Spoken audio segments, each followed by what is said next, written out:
fourth section of the Torah reading of Genesis, where we come to understand the discomfort that Abraham's wife Sarah has with Yishmael living in their household. She demands that Abraham send away Ishmael, as well as his mother Hagar. And of course, this does not sit well with Abraham. Vayera hadavar me'od beinei Avraham aladot beno. This did not sit well with Abraham. Abraham loved his son Yishmael, and he did not want to send him away. God tells him, listen to your wife. Kol Hashem yomar lecha Sarah shma b'kola. Ki b'yitzchak yikirei lecha zara. Whatever Sarah said, listen to your wife, which is generally advice that has remained sound for the past 3,500 years. So he said, listen to your wife. And Abraham does that, and he sends away Hagar and Ishmael, and he sets them afoot in the desert, in the arid desert, in the heat, and they have a pitcher of water, and the water evaporates, and Hagar sends her son to sit down, sit here in the shade. She says, I do not want to see my son die. She sends him away. She has him sit under some shade. And she raises her voice and she cries. Then we have some very interesting text. The text then reads, Vayishma Elokim et kol hanar. Who said that the Nar said anything? This is God heard the voice of the child. We don't know anything about the child saying anything. It was Hagar, the mother, who raised her voice and she wept. The Torah tells us that God heard the voice of the child. So something's happening here. What I would suggest is happening is that Ishmael, through whatever silent prayer he's presumably saying, that's what resonated with God. It resonated with God even more than the power of a mother who is pleading for the life of her son. Imagine how powerful Hagar is as she cries to save the life of her son.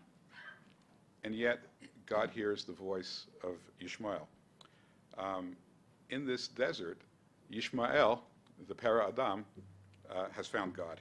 Now, at face value, we look at the story of Avraham and Sarah and Ishmael and Hagar and Yitzchak, and what we, at face value, it's tempting to say, well, this is the story of a jealous wife, Sarah, trying to protect her status and the status of her son, Yitzchak, her only son, and his inheritance. But here we see the story from a completely different perspective.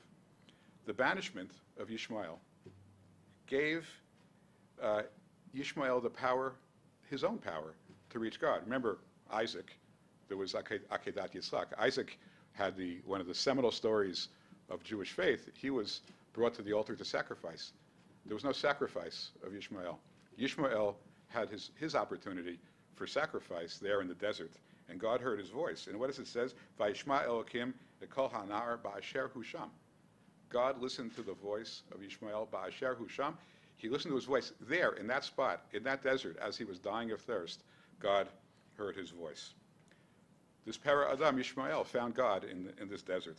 And the rest, as they say about Ishmael, is history. Ultimately, Abraham passes away at the age of 175. He passes away happy, well. Clearly, he knows that his children have reconciled, because you see how Abraham, nobody would die in a good mood if their children were fighting. Abraham dies in a good state of mind, and Isaac and Ishmael, together, they bury their father Abraham in Marat HaMachpelah, in the cave of Machpelah in Hebron, that Abraham had bought initially to bury his wife Sarah. This is Vayikberu Oto Yitzchak Ishmael Banav. Both Yitzchak and Ishmael buried their father Abraham. On this sentence, Rashi, the great commentator on the Torah, he says, Mikan she'Ishmael asa teshuvah v'holich et Yitzchak lefanav. From this we learn that Yishmael, again the para Adam, he did teshuvah, he repented, and we see that in that how he allowed his brother Isaac to go before him in burying his father. This may, to a certain extent, explain why Ishmael is a name that lives on in the Jewish world, not just in the Arab world. We know Yishmael was a name that was represented within Malchut David, within the kingdom of David, because we know that there was one unhappy member of the house of David, Yishmael ben Netanyah, who thought he should have been king. After the exile with Nebuchadnezzar put into the kingship, Gedaliah ben Achikam, we know from both Melachim Bet and Sefer Yirmiyahu that Yishmael ben Netanyah murdered Gedaliah ben Achikam, and that is what led to the completion of the Babylonian exile, and that's why we have Tzom Gedaliah on the third day of Tishrei after Rosh Hashanah. But the point is that the name Yishmael lived on as a name of honor. It was given to descendants of King David. Of course, we also know that in the days of the Mishnah, there were many rabbis named Yishmael, the most famous of which many of us, depends on how you pray and what the nusach is, but most of us begin our prayers in the morning referring to Rabbi Yishmael Omer, about the 13 principles of which we interpret the Torah. So Yishmael is a name that is given great honor in the Jewish faith. So what do we learn from all this? What do we know from this? We know that the rivalry between Ishmael and Yitzchak, the rivalry between Ishmael and Isaac, it was real. That there was a conflict. There's a conflict that goes back 3,500 years. What do we also know? We also know that conflict was resolved. It was reconciled 3,500 years ago, first with when God heard Ishmael's voice in the desert, and when Ishmael and his half-brother Isaac together buried their father in Merat HaMachpelah. Here we are, 3,500 years later, and we are reliving the same experience. The sons of Ishmael and the sons of Isaac, the sons of Jacob, they are together again. They are reconciling again in the Heskemei Avraham and the Avraham Accords. It really is taking an ancient biblical story and bringing it back to life in modern times. And I pray that it's God's will that this modern reconciliation ushers in a long period of peace and prosperity for all the nations of this region. Thank you. Amen.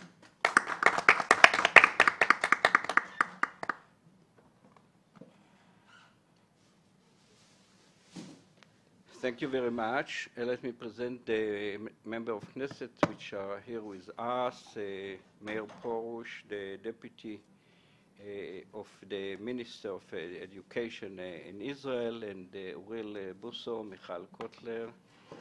Welcome. We are going immediately to hear Yemima Mizrahi, the Rebbetzin, Yemima Mizrahi. Are we ready? Yeah, please. Okay. Yes, can you hear me? Yes. Yofi. I never knew ambassadors could be such Talmidei Chachamim. Whoa. I'll probably vote David Friedman. You know that the scenes of peace agreements are so frequently scenes of men. Where are the women in the peace process? Well, only in this holy language, the word shalom also means peace of mind.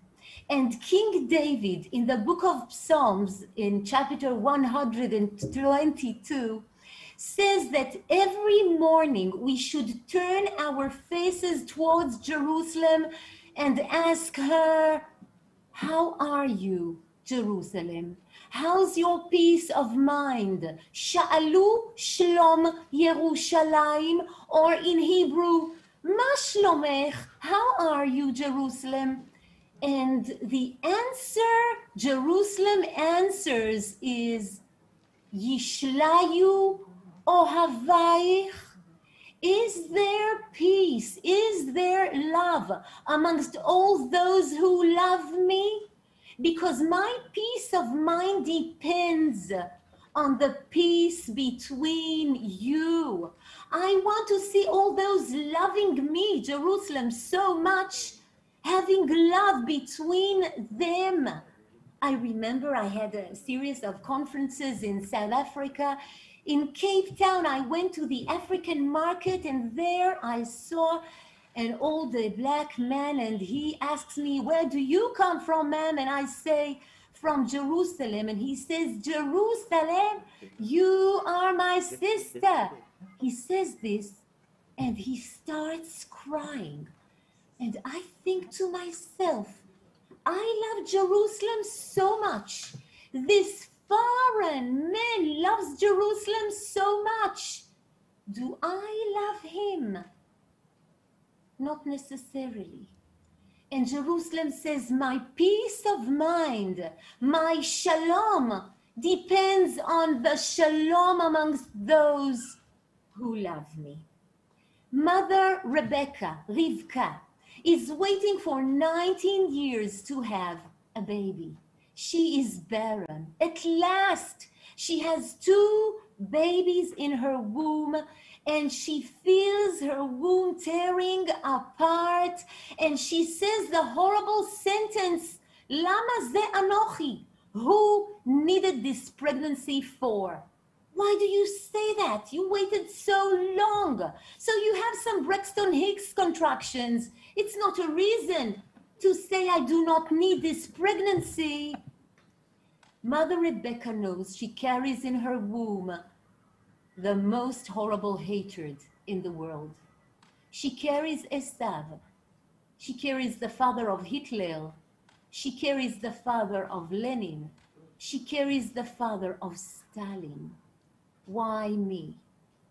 As a lawyer, I remember this look on mothers' faces when their criminal son stands there. He murdered someone. His mother sitting in the audience in the courtroom, and on her face I see this question, this desperate question of Ima Rivka, why me? Lama ze anochi? Who wants to be the mother of such hatred? So she goes to the biblical ultrasound. It's 2 men called Shem va'ever. And they tell her something which comforts her. Shnei goyim bevitnech. And Rashi explains, 2 masters are in your womb. Shnei geim, 2 masters. In many, many years, Rebecca, do not cry.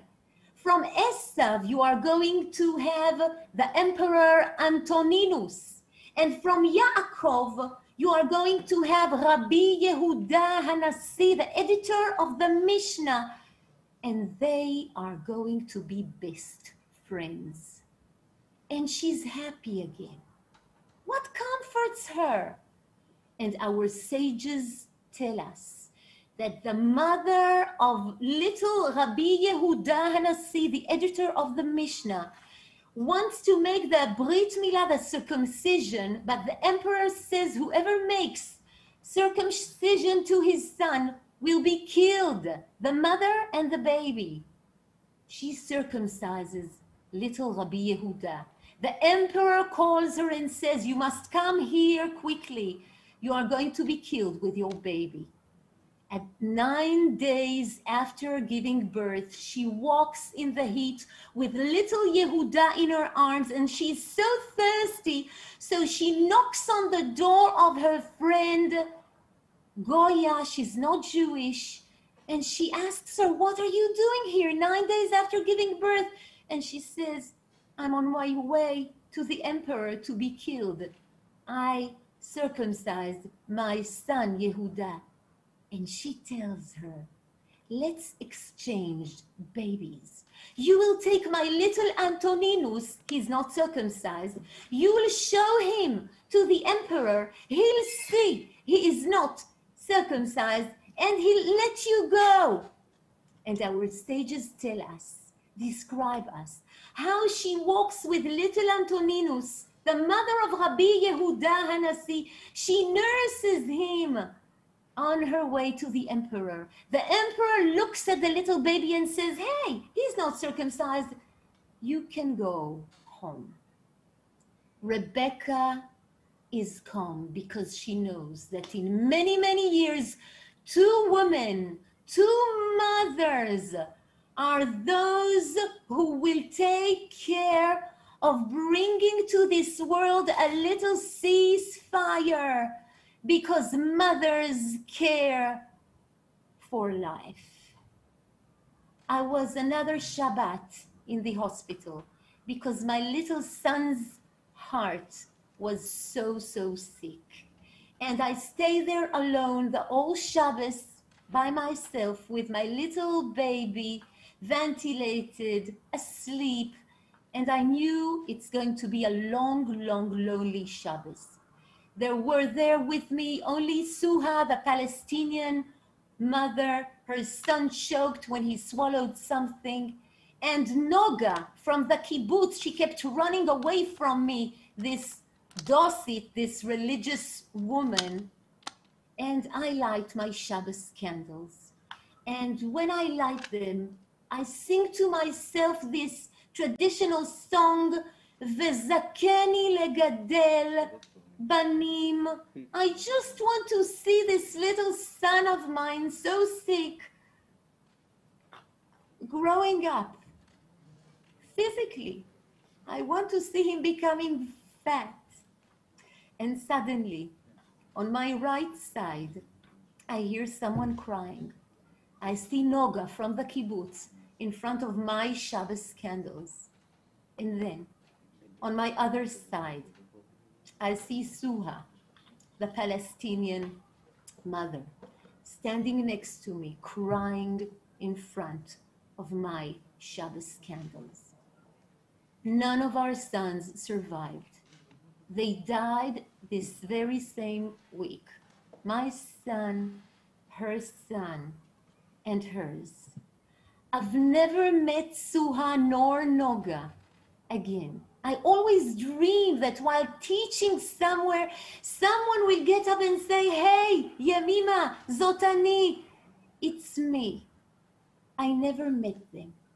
But at this rare moment, on that Shabbat, back way there, I felt the gates of heaven opening in front of mothers.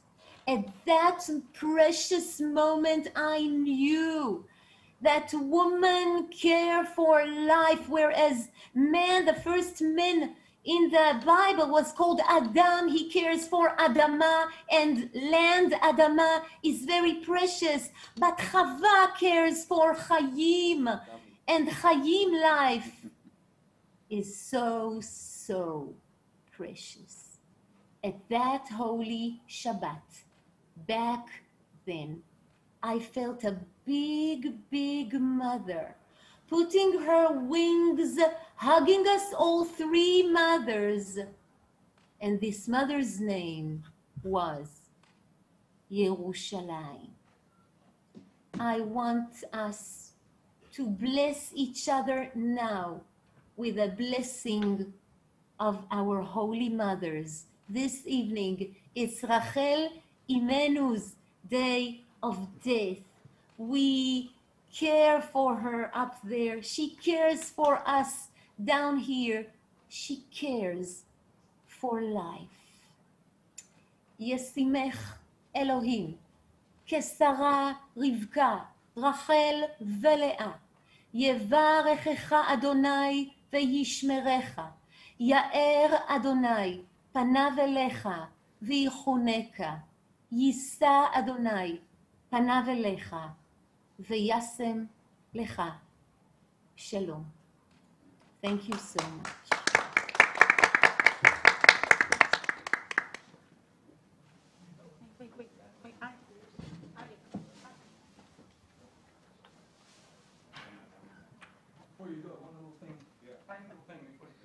Okay, thank you very much, Yemima. Thank you very much, Ambassador. Shalom of Yerushalayim. Mr. Ambassador, we hope you're going to continue with us many more years. But I want to show you that I don't think when you arrived here that you really understood how much shalom you would be involved in. It's a wave of shalom. And therefore we want to honor you. Shir Hamalot le David. Shalu Shalom Yerushalayim. You should have a blessed with a wave. You see, it's the shape of a wave, the wave of Shalom of Yerushalayim. From the Knesset, from all of us, member of Knesset, Michal, Chairman, Major General Uzi Dayan, Haver Knesset Busso, and the head of the Bible Society, Yisrael Cristal. We're honoring you and we're blessing you. You should continue in fulfilling the words of the Torah, the Tanakh, of Shalom. Amen.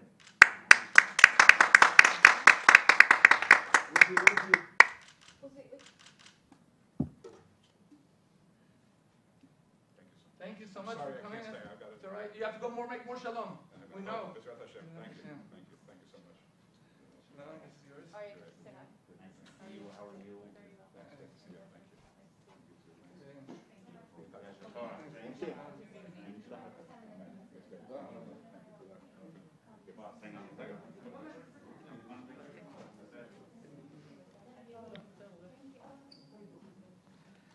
Okay, תודה רבה לשגריר ארצות הברית. Thank you, the ambassador of the United States. Welcome, member of the Knesset, Yossi Tayeb. Soyez le bienvenu. And we go immediately to another Rabbanit. This is Michael. Michal Kotler-Evanesh. Please, Michal. I'm speaking in English because I thought the ambassador would still be here. No, Everybody's watching is in English. So I'm glad I'm speaking in English to everybody. Michal Yapil online from Indonesia, from Malaysia, from Australia, from all over the United States, from Europe, the Netherlands. We have many people all over watching right now. Thank you, Yehudah. That makes it even more moving. And we appreciate that the ambassador was here with us. And I want to thank Uzi Dayan for giving me the opportunity and providing the chance for all of us to reflect on this historic moment in time. The ambassador shared his thoughts and really the date of this important gathering, Uzi, that you've provided for all of us to reflect on the topic of Jerusalem and of peace. The two topics together so timely for so many reasons, be they religious, political, emotional, given the challenging times that we have people with us from around the world, and we're all really embroiled in the same sort of challenging times on one hand, and on the other hand, the opportunity alongside the challenges to reflect.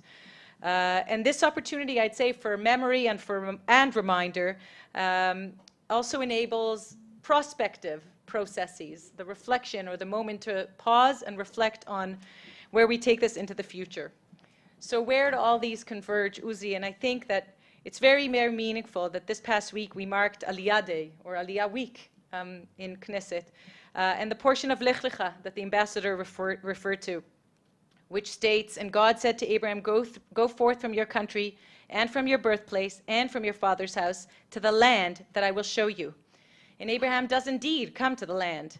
And in next week's portion, not this coming Shabbat, but the one after, we have the binding of Isaac. Binding of Isaac that takes place on Temple Mount. And we have Yehudah Glick with us here. That is really our memory and reminder for everything that actually serves as a reminder for. At the center of the land and at the center of this first Aliyah of Abraham is Jerusalem. Rabbi Jonathan Sacks emphasizes the centrality of Jerusalem to the Jewish people, not only as its holiest city, but as the city that we continue to strive to ascend to, including after 72 years of, soon 73 years of sovereignty in the state of Israel. Just 2 weeks ago, the Knesset voted to ratify this historic agreement that the ambassador also referred to, the historic agreement with the UAE. And just before coming here, I actually was a little bit delayed because I had a very moving conversation with a peace activist from the UAE about the potential paradigm shift that I actually tweeted about, and he read. And I observed that we were moving away from the three no's of the 1967 Khartoum conference: no to recognition, no to negotiation, and no to peace, towards the three yeses. Yes to recognition, yes to negotiation, and yes to peace, in that order. And the order is important, because the order actually is what paves the path towards this new paradigm. And we see Bahrain and Sudan and possibly other countries joining, demonstrating the potential end of the Arab-Israeli conflict as we know it. Not that we don't have any more conflict in our region, we do, but it certainly is a paradigmal shift.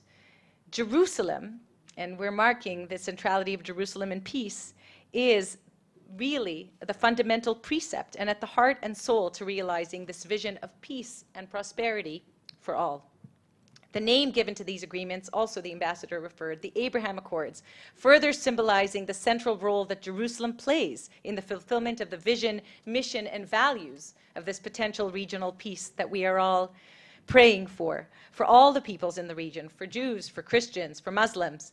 Peace in Jerusalem, prayer on Temple Mount together is central. It is the place that we all hope and strive to ascend to.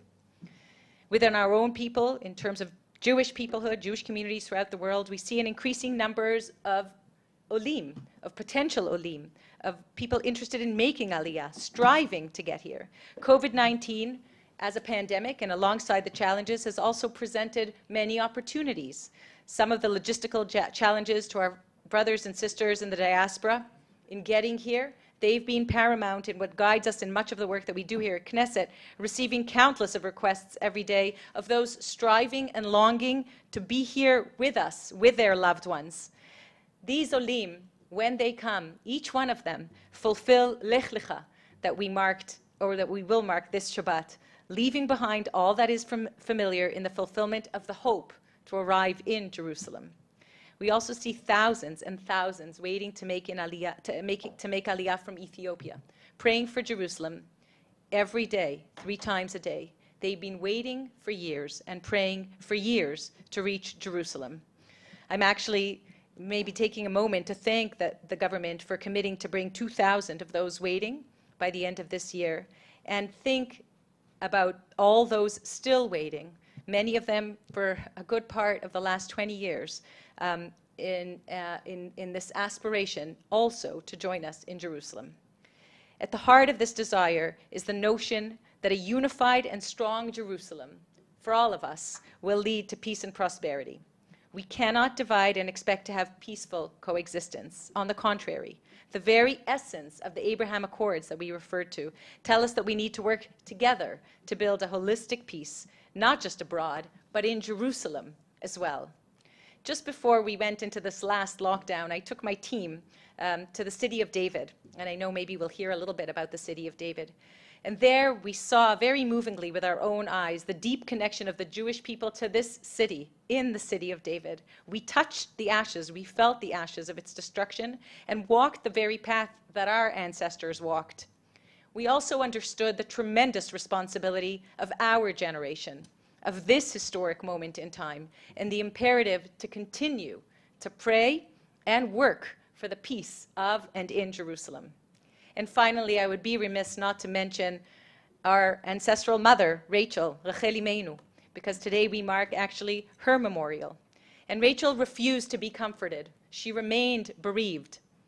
It is actually that refusal that enabled Jeremiah to foreshadow that we will return to this land. It is that refusal that actually preserved the hope, according to Yirmiyahu. The refusal of Rachel to be comforted, and the hope that it cemented is what secured our return to our ancestral homeland, with Jerusalem at its heart. Jews throughout generations refused to be comforted. We all know that we pray next year, the next year in Jerusalem, we refused to forget Jerusalem as the source of hope. And that is ultimately what enabled and will continue to enable our return to Jerusalem. And I just want to say one final word, thanking Uzi for this opportunity. Jerusalem, Yerushalayim Shel Mala, is something that we still strive for. We live here, we're in Jerusalem, in Yerushalayim Shel Mata. And Yerushalayim Shel Mala, it demands of all of us that we invest the time and the work and the consideration so that we may merit to really fulfill our aspiration. And so thank you to everybody who's here, Yehudah, Yossi Tayev, my good friend who has made Aliyah himself and really has fulfilled that mission of Lech Lecha as well, and that continued aspiration that we all share. Thank you, Uzi, again for this opportunity, and thank you for everybody that's here to mark this important and momentous time of memory and memorial as we look towards the future together. Beautiful. Thank you very much, Michal. I want to invite two friends and partners that are helping us a lot. Former member of Knesset, Yehudah Glick, who is now the president of Shalom Yerushalayim, and right after, Israel Cristal, who is the CEO of Israel Bible Society. Please, Yehudah. Shalom, shalom, and thank you so much. It's hard to speak after two women, such great women. Thank you so much, Rebbetzin Michal. Thank you, Yemima. We love you from Jerusalem. Member of Knesset Yossi Tayyib, who is here with us, and of course the chairman, Major General Uzi Dayan, and Mr. Yisrael Cristal, who is the CEO of the Israeli Bible Society, and I have to tell you, he also happens to be the father of my lovely wife, who's also here in the crowd. Shalom, shalom Malaysia, shalom Indonesia, shalom Nigeria, shalom New York, shalom. Yes, turn on your videos. We want to see your faces. Shalom Aaron Horowitz from Ir David, where it all began, Jerusalem. Shalom to you all. We're so happy to see you. And I want to tell you, this week for me is a very moving week. Exactly 6 years ago, on the 29th of October, 2014, I was shot point blank because of my love to Jerusalem and because of my love to Shalom. And when Hashem gave me back my life, I took upon myself an obligation. I took upon myself a commitment to continue raising Jerusalem as the city of Shalom to all humanity. I am so excited that this week, 6 years later, Uzi Dayan, who was the Deputy Chief of Staff of the Army, and today is the member of Knesset and the Chief of Staff of this caucus, is talking about Shalom and Jerusalem from the Knesset. And I'm so excited that people from all over the world are joining us and watching us from wherever you are. I see some people from Florida. Shalom. Shalom to you all. Shalom in the Tanakh is way beyond peace. Shalom is not tolerance. Last week we read in the Torah the story of the building of the tower of the city of Babylon. The city of Babylon, everybody had to speak the same language. Everybody had to think the same way. Everybody had to be the same. Those of you who are old enough may remember a country called former Soviet Union. I love saying it, former Soviet Union. Where everybody, no matter whether you're Armenian or Ukrainian or Russian or Belarusian, you had to speak one language, Russian. Because if everybody has to speak the same, probably there is some Nimrod forcing you to speak that language, forcing you to think that way. Jerusalem is the exact opposite. A house of prayer for all nations. All nations are supposed to speak their own language. And we're all one big puzzle. And Jerusalem is like the conductor of the orchestra. And in the orchestra, the violin will never be a trumpet. And the piano will never be a cello. And the master, Jerusalem, whom God chose. And God chooses Abraham also. And he chooses Abraham, and he promises them the land. And he promises him descendants for one purpose. V'nivrechu v'cha kol hamishpechot ha'adama. So you shall be a source of blessing to all nations. So the Bible, which comes out from Jerusalem, as was mentioned before, from Zion comes out Torah and the word of God from Jerusalem, the word of one God who wants to be inclusive of all peoples and all nations. This is the Shalom coming out from Jerusalem. So from Jerusalem, I'm sending my love to all of you. From the Knesset, the symbol of Israel's sovereignty in Jerusalem, when we are celebrating Shalom and the waves of Shalom are going more and more. And every day we see more countries want to be blessed.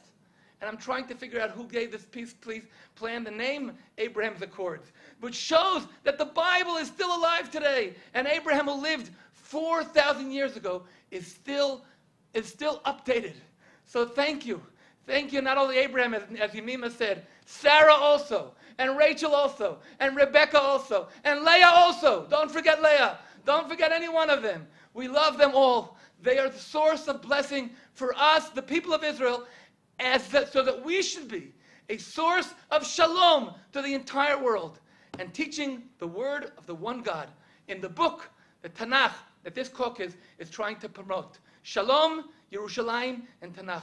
I love you all from Jerusalem. Love, love, love. Shalom. Mr. Yisrael Kristal, the CEO of the Israel Bible Society.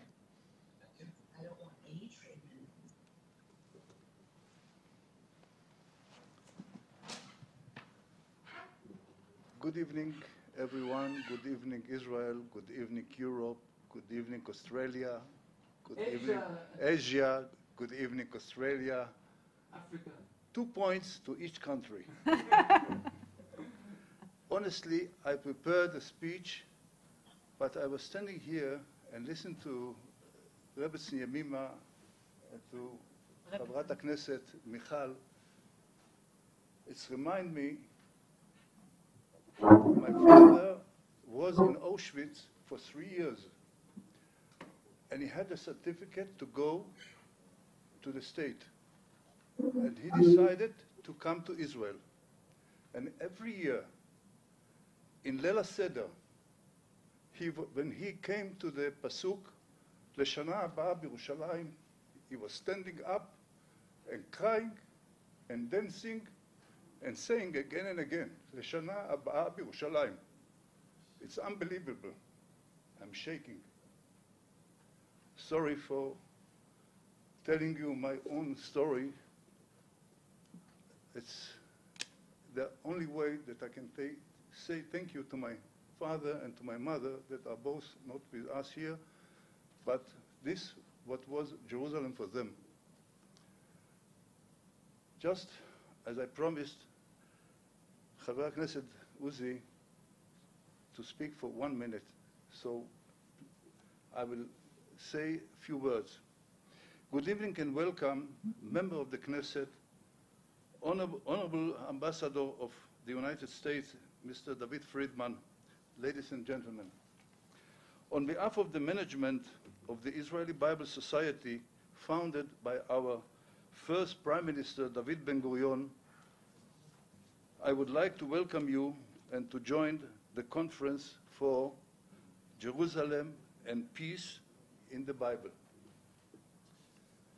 Our society works and promotes the connection of every person around the world to the Bible legacy, especially the young generation, that we are trying to bring them to learn the Bible every week again and again. For this purpose, in the last years, we have been promoting in a cooperation with various organizations, both from the private companies and the government, large tourism projects that we are trying to do in Jerusalem as well as in the entire Holy Land. All based on the heritage of the Bible. We will be happy to add more participants to our activities. I thank you all of you to be with us here and to let me say a few words. Have a nice evening.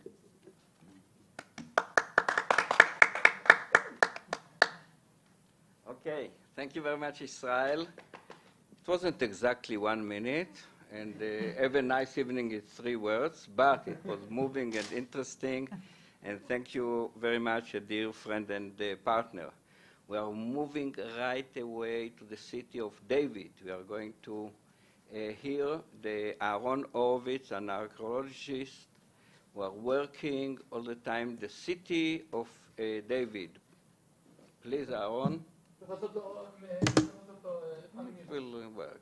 Unmute. Is he unmuted? Aaron? Yeah, Ken, 1 second. Okay. We hear you. Can you hear me? We hear you and we see the city of David. Go ahead. Wonderful. I'm speaking to you from the city of David, just meters away from where Isaiah, 2,700 years ago, uttered one of the most radical ideas to emerge from the ancient world. And they shall beat their swords into plowshares and their spears into pruning hooks. Nation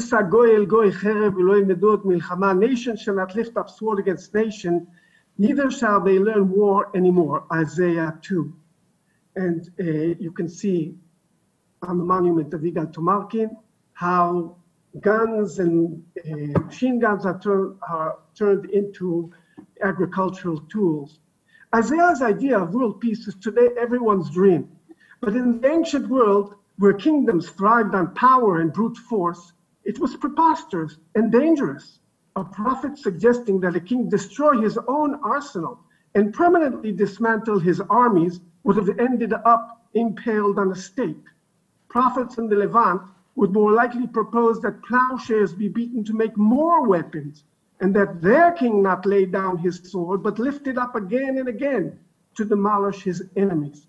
So the question I would like to address this evening is the sudden burst of enlightened humanity that Isaiah presents us with, putting an end to wars and bloodshed. Could it have happened anywhere? What role does Jerusalem play in the conception and birth of one of the greatest ideas to shape civilization? In order to explore this question, I would like to go back to the embryonic time in Jerusalem's history, to the consecration of King Solomon's temple. In his dedication speech for the newly built temple, Solomon makes a few surprising observations. Standing before the temple, his arms stretched out to the heavens, Solomon beseeches God to recognize the grand building he built, not as an attempt to provide a housing solution for the Creator. This would be an insult to a God whom even the heaven and heaven of heavens cannot contain, but as a house of prayer, a direct link to the Almighty. This concept stands in jarring contrast to pagan temples that purported to be physical abodes for the deities who dwelled within them. But Solomon separates his temple from the others in an even more significant way. Instead of being the exclusive domain of priests who manipulated the gods with cult rituals, Solomon proclaims the Jerusalem temple as a house of prayer for everyone. Any person suffering from the afflictions of war, illness, drought, famine, or any other malady could come to the temple, stretch out his or her arms, and bare their hearts before an attentive and caring God.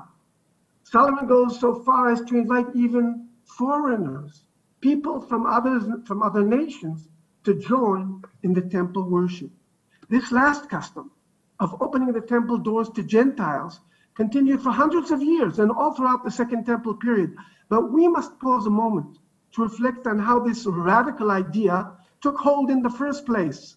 Because although it may seem self-evident to us, as it did to Thomas Jefferson when he wrote the American Declaration of Independence, that all men are created equal and that no political implication intended all lives matter.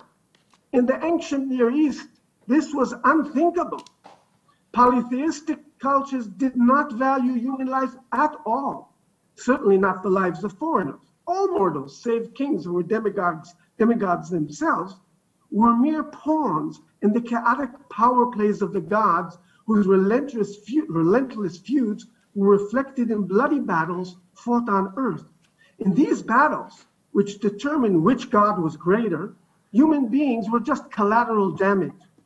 So when Solomon invited foreigners to pray in the temple, his actions must have been grounded in an altogether different philosophy, one that placed a high value on human life, all human life. This was without doubt the monotheistic philosophy found in the book of Genesis, which assigns mankind the dignified status of being created in the image of God. To clarify, this is not a physical image. That would be idolatry. It refers to the godlike trait of free will and wisdom, through which human beings can decide their own destiny, and which gives them certain unalienable rights, among them the right to worship God. These are lofty ideas, but platitudes cannot translate into actual policies unless they have some kind of official authority. Luckily for Solomon, the legislation for his innovations had already been set down by his father, King David. We all remember the beautiful account of King David dancing and singing, bringing up the Ark of the Covenant to Jerusalem. David's objective was to crown Jerusalem as the spiritual center of Israel after conquering Jebus and making it the seat of his kingdom. David's choice of the Holy Ark for this purpose seems obvious. The Ark had accompanied the Israelites since their wanderings in the desert. It was known for its spiritual powers. But in fact, in David's day, the Ark was not popular at all. Ever since it had returned from Philistine captivity and took a toll in the lives of those who came close to it, the Ark was considered a nuisance and was forced to wander from place to place. David's predecessor, King Saul, neglected it altogether. So perhaps David should have chosen the altar, which at this time was stationed at the tabernacle in Givon instead of the Ark. But he didn't. He chose the Ark and set into motion one of the most decisive moments in Jerusalem's history. David's choice of the Ark, elevated to the highest religious relic in the kingdom, and its contents, the 10 Commandments, and the book of Moses that accompanied them, as mentioned in Deuteronomy 31, automatically assumed the official role of lex terra, the law of the land. As a result, for the first time in history, the value of human life and the belief that all men are created equal were incorporated into a national constitution, the Magna Carta of the ancient world. The humanistic statue that's set forth by David in Jerusalem was emblazoned into the city's spiritual heritage. It enabled Solomon to open the temple gates to foreigners and inspired Isaiah, some 300 years later, to compose the vision for world peace that today adorns the Isaiah Wall near the United Nations building in New York. These are the same principles that provided the impetus for the Declaration of Independence of the United States of America and became the foundation for virtually all moral and legal codes in Western society today. To conclude, I believe that it was no coincidence that Isaiah's vision for cessation of war and bloodshed was born in Jerusalem. It was the only place on earth that such a vision could have been born. Because of all the ancient cities of the world, only Jerusalem was a monotheism. Only Jerusalem possessed an official ethos that cherished the value of human life. And only Jerusalem advocated the belief that all men, even our enemies, are created equal. Subsequently, Jerusalem was the one place on earth where hope springs eternal, that one day all human beings will come together as family, lay down their weapons, and live in peace. Isaiah culminates his vision for Jerusalem with the peoples of the world flocking to the temple. It will become a house of prayer for all nations.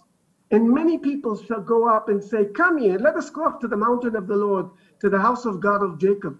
And he will teach us of his ways, and we will walk in his paths.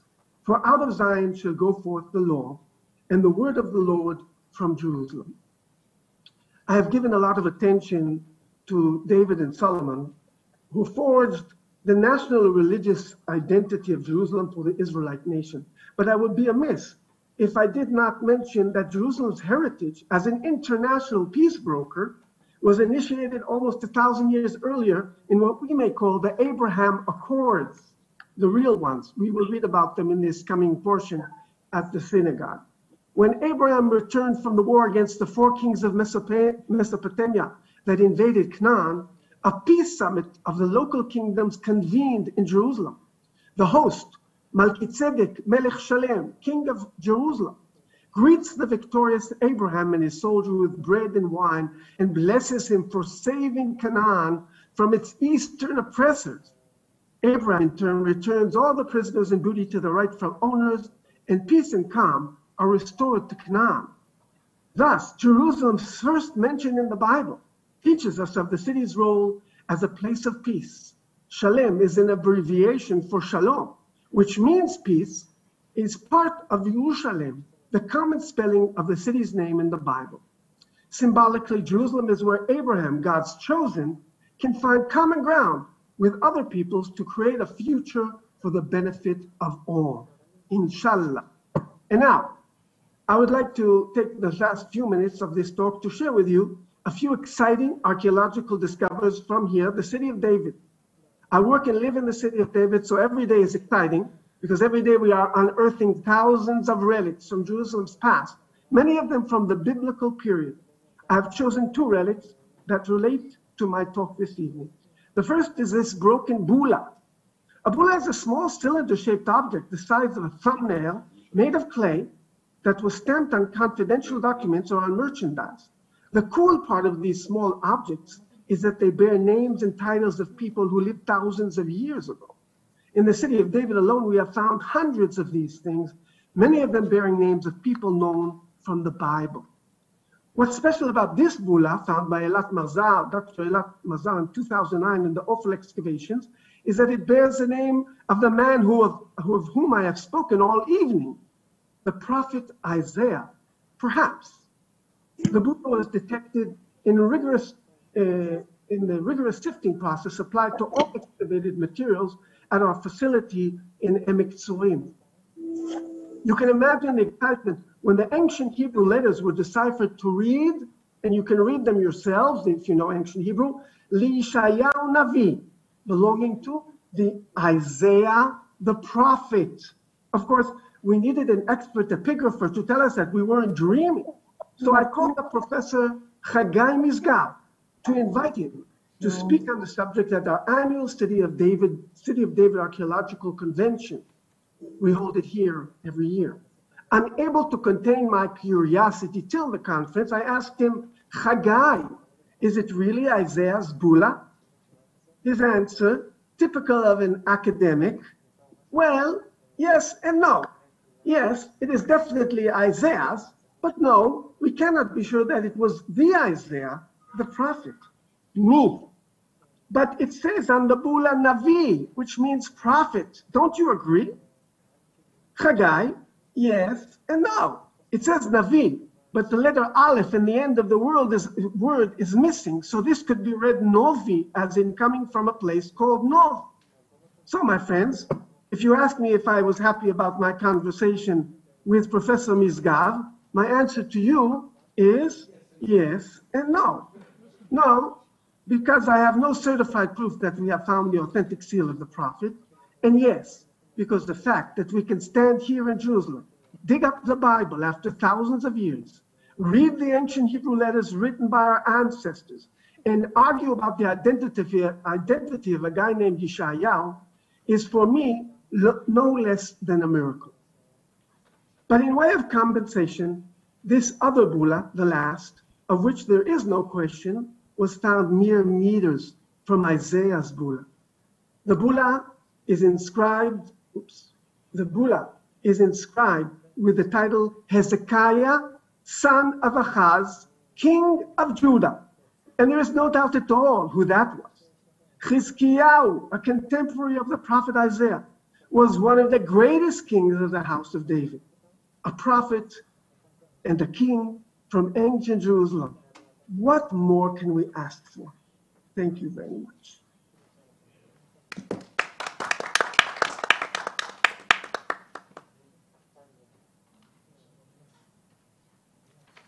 Thank you very much. And with the last speaker, actually, we have for you a young surprise. The young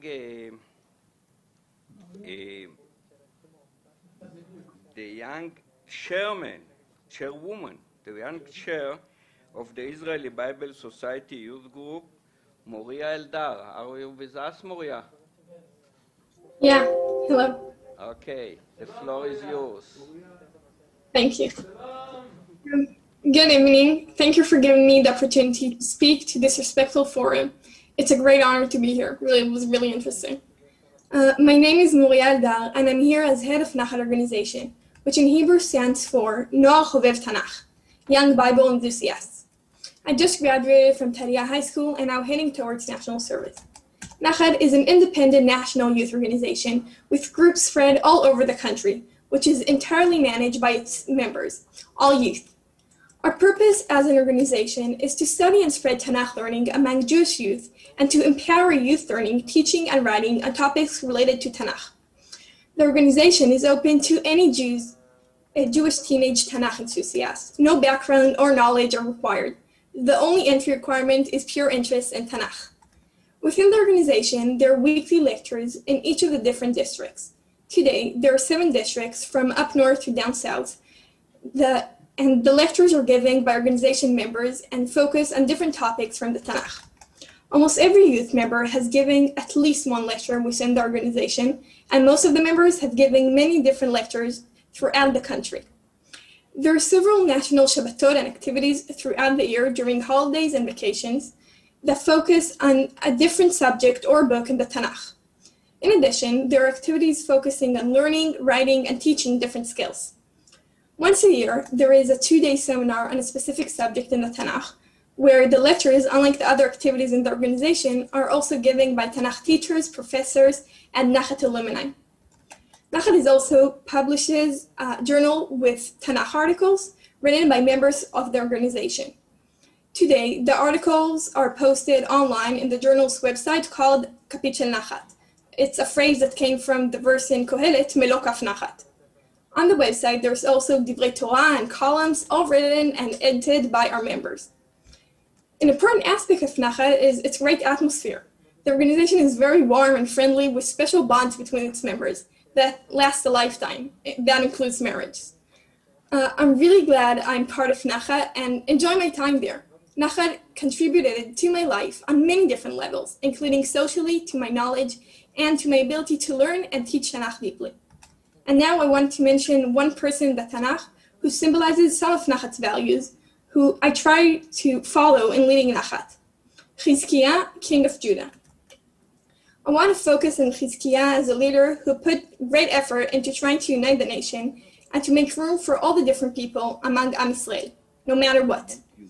Chizkiah was the first in the Tanakh that is mentioned who celebrated a national united Pesach in Jerusalem.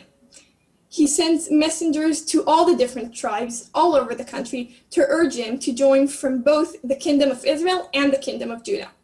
He is the first to unite the 2 kingdoms in Jerusalem since they were separated. He called on everyone to come, no matter which kingdom they're from and no matter their background. Chizkiah, as a king, defended Jerusalem from Sancheriv, king of Ashur. Jerusalem is a city knit together, a city that unites the entire nation. The split of the kingdom of Israel from the kingdom of Judah was done by Yehudah. The only way this was made possible was by forbidding the kingdom of Israel from going to Jerusalem and disconnecting them from the uniting city. Chizkiah, as a person that uniting the nation was really important to, knew the value of Jerusalem. He knew that uniting this nation must go through Jerusalem. Only by gathering all the tribes in Jerusalem will they have the strength to defeat the external threat of Sancheriv. What's unique about Chizkiah is that he also knew how to unite the nation without letting it come at the expense of his values. He followed the will of Hashem and led Mamlechet Yehudah the right way, despite them doing Pesach with Mamlechet Israel, who were idol worshippers. This is also what I think is unique about Nachat. Nachat is open to all the tribes of the Jewish nation. As long as you like Tanakh and you want to learn it, it doesn't matter if you're a boy, a girl, religious, secular, Haredi, Reform, or anything else. As long as you respect the others and make place for their opinions, you're welcome in the organization and its activities. You can give lectures about the Tanakh from any perspective you want, even if a lot of the people disagree with your ideas. As long as it's done respectfully to the Tanakh and other members, you, your opinions, and way of life are welcome and will be easy to keep. So finally, I want to thank the Israel Bible Society for their support and for giving us the opportunity to be here.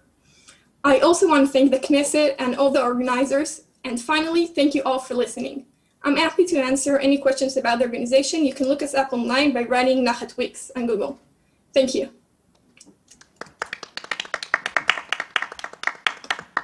Okay. Thank you very much. Thank you very much. What countries were with us today are still with us?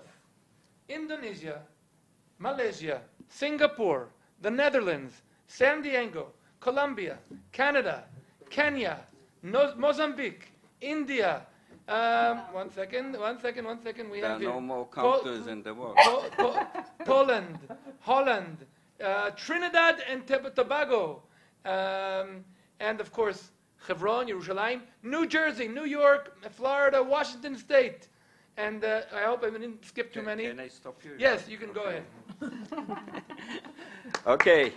Two very important. Thank you, Yehudah. Thank you, all the speakers. You were marvelous. Two important lessons to end this evening. One is, many people think that the Bible is a bunch of stories about the past, and only old people learn it. Most of them actually remember Noah and Abraham and so on. Not at all.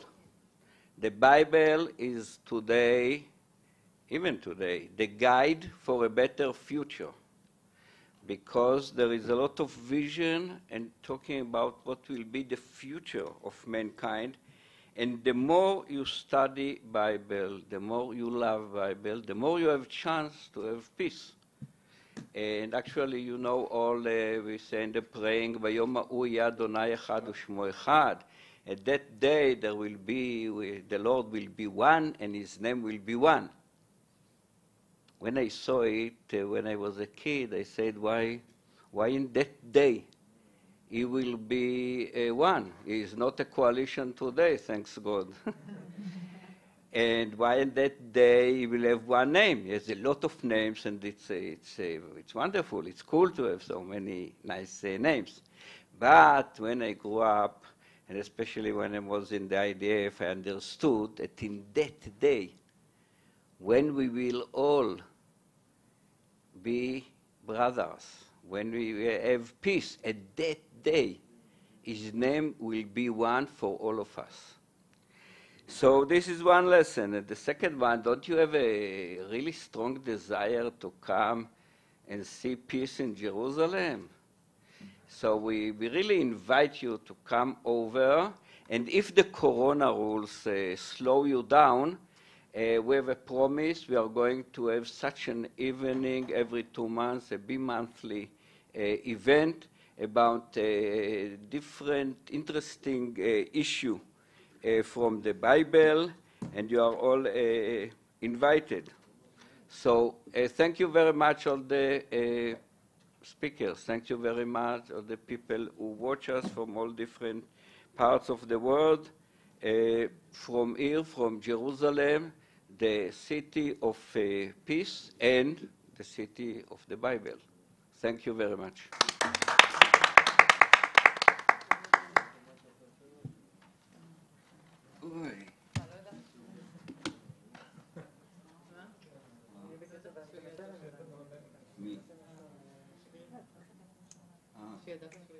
לא, אם יצאתי שביל, לא, פתחתי. שגריר. לא, גם היה היום. ראיתי. לא, אבל האמת היא שהאנגלית היא באנגלית. כן. אנחנו נעשה גם אירוע אחד בפורטוגזית. לא, כי ברזיל ביקשו... אנחנו נמצא, עוזי, אני אלמד פורטוגזית אם תיתן. אני אלמד פורטוגזית אם תיתן. זה כמו צרפתית וספרדית, אבל זה כמו